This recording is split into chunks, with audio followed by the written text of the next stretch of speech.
Tônico de Clarissa. Anoitece e tio Couto vem dizer em voz baixa que o Tônico está agonizando. Na sala, onde o jantar termina, se faz de repente um silêncio muito fundo. Que é que está dizendo? Exclama o major. Tio Couto estica o lábio inferior numa careta de pessimismo e afirma: talvez não passe dessa noite. Zezé pergunta o nome do médico. Ondina lamenta a sorte do pequeno. Dona Zina, sacudindo a cabeça, com uma lágrima a fugir-lhe no canto do olho, murmura: pobre da vizinha, tão infeliz. Palitando os dentes, o major suspira. É a vida, Dona Zina. Que é que se vai fazer? É a vida. Gamaliel, que raspa com fúria o pires da sobremesa, diz com uma voz untuosa: mais um inocente vai entrar no reino de Deus. Ele disse: deixai vir a mim os pequeninos. Nestor agita-se na sua cadeira, tem no rosto uma expressão pícara quando diz: Tônico não pode entrar no céu. Deus só quer anjos com duas pernas. Tia Zina regala os olhos para o rapaz, numa expressão muda. Ninguém riu. Silêncio embaraçoso. Clarissa está comovida. Mãos enlaçadas, posta em cima da mesa, a respiração difícil, os olhos úmidos. Tônico vai morrer. É tudo, e tudo se passa como se nada de extraordinário estivesse acontecendo na casa vizinha. Na casa rica, do outro lado, o rádio berra uma música alegre. Lá fora, se acenderam todos os combustores da cidade. O céu está límpido, estrelas já a apontar. Promessa de uma noite serena. No seu aquário fulgurante, pirulito nada, revoluteia, agita as guelras. Ondina fala de uma fita que pretende ver hoje. Amaro está no seu canto, silencioso e tranquilo. Mas o Tônico vai morrer. Ninguém mais o verá de tarde, apanhando o sol no pátio, esperando inquieto a hora do avião. Nunca mais. E tudo ali seguirá no mesmo, os homens e os bichos.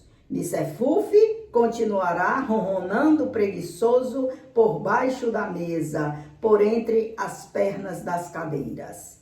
O mandarim, no seu puleiro de alumínio, continuará sacudindo as penas verdes. Todos seguirão vivendo, rindo, comendo, caminhando, mas o Tônico estará morto. Logo nesse começo, a gente vai presenciar que um anúncio desse, de quase falecimento do Tônico, vai provocar reações diferentes, de acordo com a sensibilidade de cada um. Há quem reagirá com indiferença, há quem reagirá com indignação, há quem reagirá seguro, baseado na fé que tem, há quem reagirá com piadinha, enfim. E aqui também a gente vai presenciar uma transformação muito grave que vai haver na Clarissa. É o momento que ela, que já estava se encaminhando cada vez mais para um ser sensível, vai tomar um choque muito grande. Aparentemente, pela morte do Tônico, na superfície. Mas na profundeza, a Clarissa vai tomar pé da condição existencial do ser humano. que as coisas vão continuar funcionando, as coisas vão seguir adiante, até aparentemente, porque nada está parado, tudo está mesmo se modificando, tudo está se deteriorando e se renovando também. É um movimento da vida, é um movimento da existência. Mas uma coisa é você dizer sem sentir, como muitos demonstram aqui, sem sentir intimamente o que está acontecendo. E outra coisa é você sentir já com uma certa profundidade existencial, que vai revelar uma dor que vai se formando, e daí dá pra gente entender a sensibilidade do Amaro. O Amaro é um desses que sente as coisas na profundidade e não na superficialidade, no terreno dos fatos. O fato é que Tonico está prestes a morrer. Outra coisa é, todos nós estamos prestes a morrer, há um movimento na existência que tudo tende ao seu desgaste, ao seu fim, mas que outras coisas tomarão o seu lugar. Então, isso abala o ser humano, mas não é qualquer ser humano que é abalado por isso. É a gravidade do que está acontecendo nesse capítulo, certo? Por isso eu até entrei no clima, olha lá, eu tô de Poazinho, certo? Tonico está prestes a morrer. O meu cenário está somente com as flores, certo? Somente com essa presença da natureza, mais ninguém. Até os meus acessórios eu reduzi o máximo, certo? Porque esse momento é grave, esse momento é de muita reflexão, que o livro está proporcionando a gente. Vai ser um dia muito especial. Talvez eu tenha que retornar mais tarde a outro capítulo para que isso não fique se prorrogando muito, se desgastando muito. Então eu tenho que acelerar um pouco essa parte aqui, porque ela é muito grave para todos os pensionistas. Não, para todos, claro que não. Porque nós somos totalmente diferentes uns dos outros. Assim como também não é grave para todos os que leem essas páginas ou que ouvem essas páginas. Mas para alguns, isso será um momento muito significativo. Então vamos adiante. Tia Zina ergue-se de mansinho. Vou ajudar um pouco a pobre da dona Tatá, diz, sai. Belinha suspira. Micefulfe parado diante do aquário, pelo arrepiado, cabeça erguida, fita os olhos verdes e vidrados no vaso bojudo onde o peixinho faz piruetas. Belmira entra com a bandeja cheia de xícaras pequenas de que o café fumega. O Major e o tio Couto começam a discutir sobre a questão do café. Levinsky, a propósito da avidez com que Micefulfe namora o peixinho, expende alguns comentários filosóficos. O velho pombo afirma que o café podia ser a salvação do Brasil. O judeu acha que o caso do gato e do peixinho constitui uma paráfrase viva da fábula de La Fontaine. E quando Micefulfe, depois de arranhar num esforço vão a coluna que sustém o aquário, desiste da empresa e desliza para a cozinha, Levinsky comenta, estão verdes. Ele faz aqui uma referência à fábula de La Fontaine, não é? Que a raposa desejou um cacho de uva, tentou, como não conseguiu, aí ela disse, estão verdes, ou seja, eu não faço questão mesmo, né? E aí o Micefulfe arranhou a coluna com o aquário do peixinho, não aconteceu nada, aí ele desistiu, foi para a cozinha, né?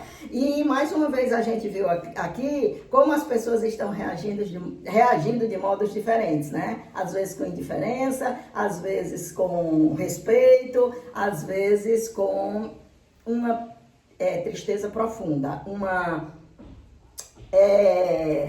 como que se diz? Empatia. Uma empatia pela dor que a vizinha está passando, não é? Nestor que não percebeu patavina da comparação e só sabe que La Fontaine foi um cavaleiro francês que escreveu umas fábulas que às vezes fazem a desgraça dos estudantes de preparatórios, fica repetindo: mas que judeu burro, nunca vi ninguém tão burro, que besta. Clarissa tem um olhar empanado pelas lágrimas. Imagina Tonico deitado na sua cama pequena, o rosto pálido, mal se destaca contra o lençol branco. E na casa triste, aquele cheiro de hospital, ratos furtivos correndo rente às paredes, sumindo-se em buracos invisíveis. Toda vestida de preto, Dona Tatá chora desesperadamente. E por cima da casa, a sombra negra da morte. Uma caveira horrenda com uma foice afiada. Clarissa já viu várias vezes a morte pintada assim.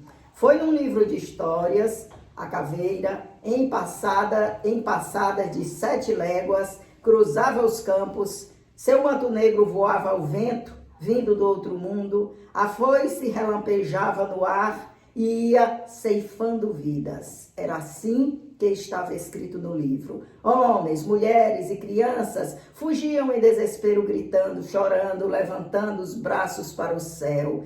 E a caveira ria, olhando a lâmina ensanguentada de sua foice mortífera. Ria, ria, como deve estar rindo agora por cima da casa de Dona Tatá, esperando a hora de cortar a vida do Tonico. Como a Clarissa é muito dramática, ela fez essa imagem recorrendo à memória de um livro lido sobre a morte. É um modo bem artístico dela ver as coisas. Tem pessoas que são assim, elas só conseguem lidar com a realidade se elas pintarem essa realidade de arte, de literatura, de pintura, de alguma coisa assim mais sofisticada, porque senão a realidade fica muito pobre, muito grosseira. Entendeu? Então é uma característica da pessoa e Clarissa é assim. Plaf! Um barulho agudo, seco, acompanhado de tinidos. Clarissa dá um salto assustada. A foice da morte caiu sobre a casa do Tonico? Não, foi a Belmira que deixou cair a bandeja com as xícaras. Estabanada! Repreende seu couto. Quando a Zina chegar, eu te faço a cama. Belmira, imperturbável, começa a juntar os cacos de louça. Ora, me deixe, seu couto, grande prejuízo. Se faz tanta questão, eu pago. O coração de Clarissa bate com força. Parece que vai saltar do peito. Estou desmoralizado, comenta tio Couto em voz baixa. Qual? Diz o major. Não, estou mesmo. Também é culpa minha. Não trabalho. Todos sabem que vivo à custa da Zina. Ora, deixe disso. Começam a abusar. Pois o senhor não há de ver, major, aquele menino Nestor, que eu trato tão bem, pois deu para indicar comigo, para perguntar quando é que eu vou trabalhar. Já viu? Coisas de rapaz. Agora até a Belmira. Era só o que me faltava. O velho pombo ri. Mas tio Couto, num crescendo de indignação, bate com o punho na mesa e remata. Amanhã, até o Micefuf é capaz de querer fazer pipi na minha cabeça. Clarissa ouve as palavras do tio. Não tem vontade nenhuma de sorrir. Tonico vai morrer. Um remorso a assalta. Lembra-se da sua última visita ao doentinho. As histórias de guerra, a marcha, o tombo. Com uma vontade doida de chorar, ela se ergue e vai refugiar-se em seu quarto. Viu só que mudança está se operando na Clarissa? Como ela está tomando posse de si. Essa dor que ela está sentindo é uma dor principalmente de respeito. Coisa que não é fácil dos outros terem. A empatia e, consequentemente, o respeito pela hora grave. É uma hora que está modificando radicalmente quem era aquele menino, também os que estão próximo dele, no caso a mãe dele. Então é uma hora que merece respeito. E, no entanto, os outros, inocentemente, não é que eles estejam desrespeitando conscientemente. Inocentemente, eles estão conversando sobre coisas paralelas, eles estão alheios à gravidade do momento, que deveria ser para todos um momento de muita reflexão. Sem falar no momento em que a pessoa volta os pensamentos para aqueles que estão sofrendo e também para a pessoa que está prestes a morrer. E na medida que a Clarissa vai sentindo essas coisas, vai percebendo com amplitude essas coisas, primeiramente a situação do menino, segundo a situação dos seres humanos em sociedade, em determinadas sociedades, pelo menos, ela vai se recolhendo mais, porque ela tem vontade de estar consigo, de estar com seus pensamentos, de estar com as suas dores e com as coisas que ela valoriza. E não ficar com perigo de se afogar naqueles pensamentos vulgares, aqueles pensamentos cotidianos que estão circulando ali naquele ambiente que ela está. Na noite transparente, os jasmins perfumam o ar. As estrelas piscam e o crescente cor de limão se recorda contra o azul levemente esverdeado do céu. Debruçado à janela do quarto, Amaro olha para a casa vizinha. Na parede sombria, recorta-se um retângulo de luz amarelada, onde de quando em quando escureja um vulto. Nos quintais das redondezas, há manchas claras, formas vagas, ruídos fugidios, as árvores estão paradas. Agora, muito longe, um cão começa a uivar dolorosamente. Um galo canta, outros galos respondem mais longe. Vem das ruas movimentadas o ruído surdo e prolongado dos bondes. Às vezes, se ouve o grajinar agudo de uma buzina de automóvel. Depois o silêncio cai de novo. Um silêncio tão grande que parece que a gente chega a ouvir o brilho das estrelas. Amaro pensa no menino moribundo. Uma profunda tristeza põe-lhe um cinto apertado no peito. Na casa vizinha, um menino se debate em agonia.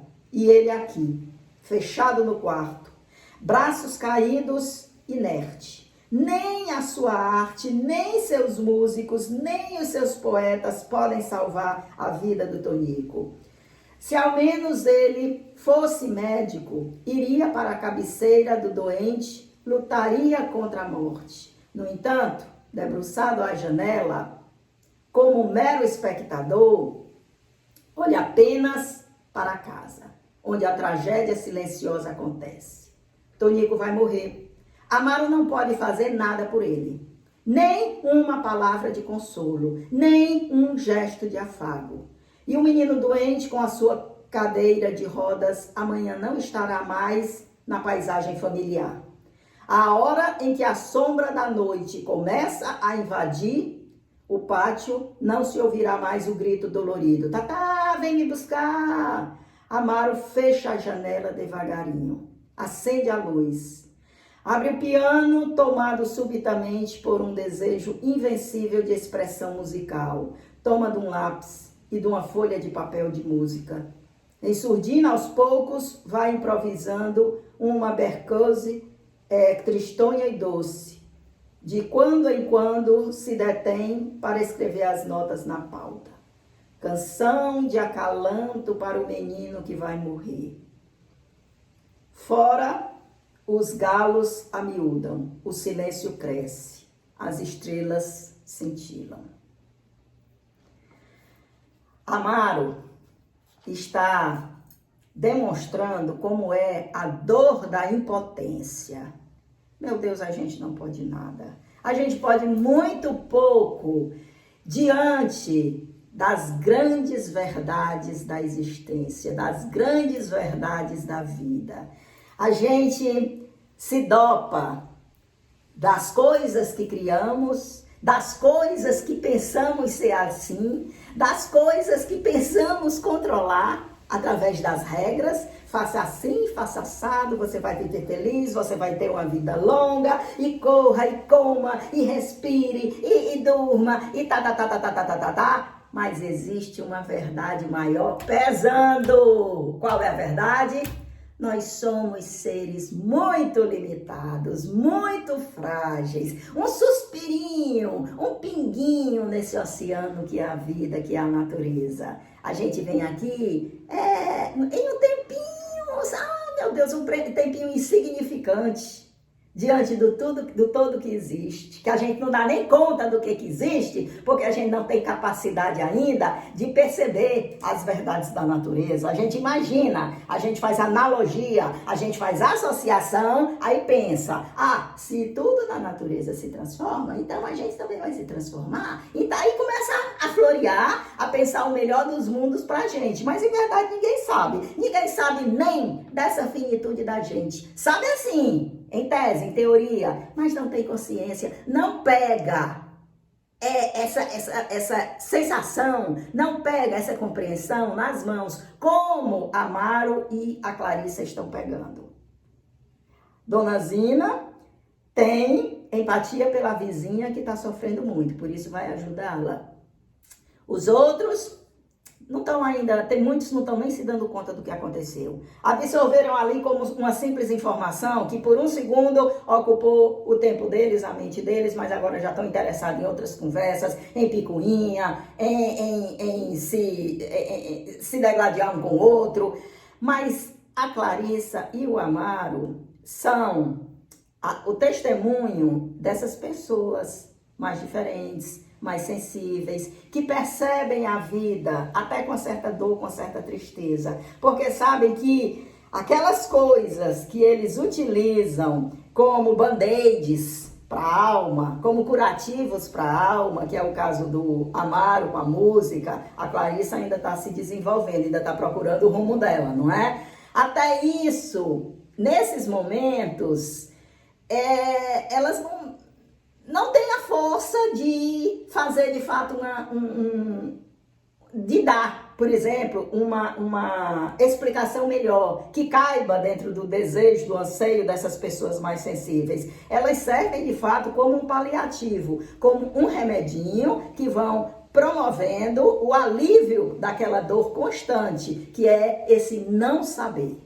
Esse não ter ideia de nada e essa consciência de que tudo passa muito rápido, que a gente não tem nem como ter consciência de cada coisa que está passando, porque está passando com a gente, mas está passando também com toda uma natureza como assim, tudo que existe, não é natureza só vegetal, não. Tudo que existe também está em ebulição e a gente não consegue nem sequer ter um vislumbre, uma faísca do que isso significa, para poder acalmar a nossa alma, o nosso espírito. Eu vou ficando por aqui, minha gente, mas eu volto ainda hoje para o capítulo seguinte.